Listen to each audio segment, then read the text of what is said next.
Macang, මේ බලපංකෝ බං අර ඌ බං මාර පොරක් බං මං හිතුවේ නෑ බං ඌ මට මෙහෙම දෙයක් කරයි කියලා බලන් යද්දි ඌත් මාර පොරන්නේ බං වැඩක් නෑ කියලා බං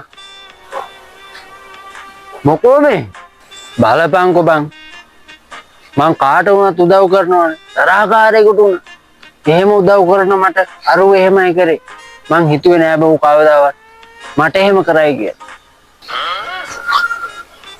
දැන් මොකද්ද වෙලා තියෙන්නේ මට එහෙම කරා නම් ඔබට කොහොම කරයිද පොඩ්ඩක් හිතපන්කෝ මම මොනවා හිතන්නද මම මොකුත් දන්නෙත් නෑ ඔබ පැහැදිලිව කියන්නෙත් නෑ ඔබ මගේ යාළුවෙක් නේද ඔබටත් යුතුයකමක් තියෙනවා මේවා හිතන්න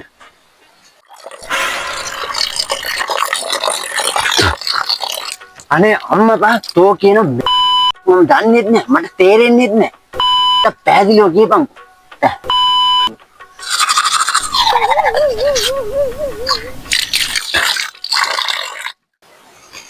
මට පොඩි හදිසියකට රුපියල් 500ක් ඕන හලාව කියන්නේ මගේ අතේ තිබ්බේ නෑ ඊට පස්සේ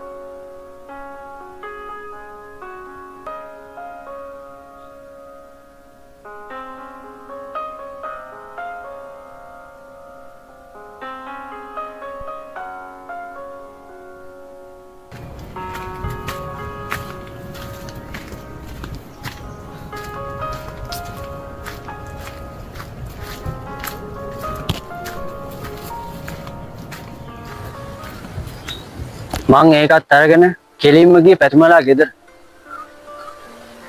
ගිහින් මං ඒක ඌට දුන්නා. මං ඌට කිව්වා මචං මටත් මේ පොඩි හදිසියක් වෙලා තියෙන්නේ. ඔබ ගාව තියෙනවා නම් මට රුපියල් 500ක් දියන්කෝ කියලා.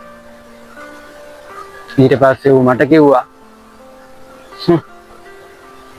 මගේ මේ වැටිච්ච පර්ස් එක උඹ ඇහිඳගෙන ඇවිල්ලා මට දුන්නේ මගෙන් රුපියල් 500ක් කෙලව ගන්නද කියලා.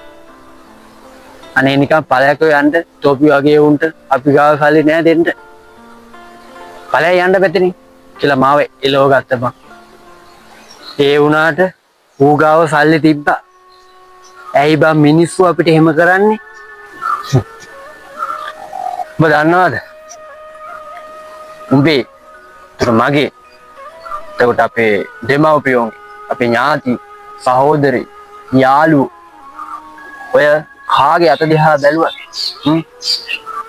එක සමානම ඇඟිලි පහ නැහැ.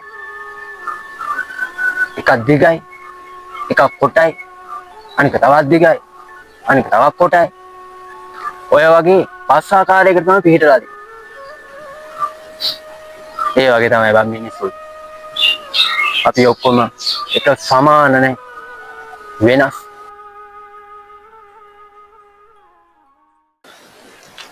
නේ ඉතින් උඹට තිබ්බනේ මෙහාට එන්න.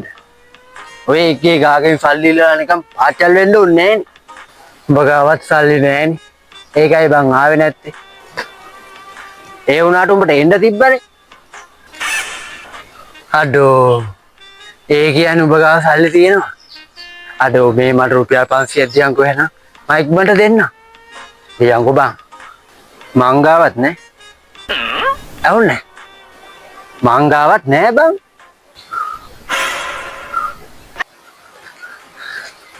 බලන් යද්දි තොපි ඔක්කොම එකයි. නේ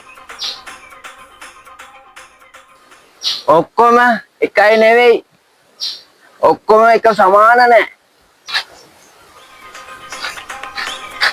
වැඩි කරලා අඩු කරලා ගුණ කරලා බෙදාගෙන සමාන කරගන්න.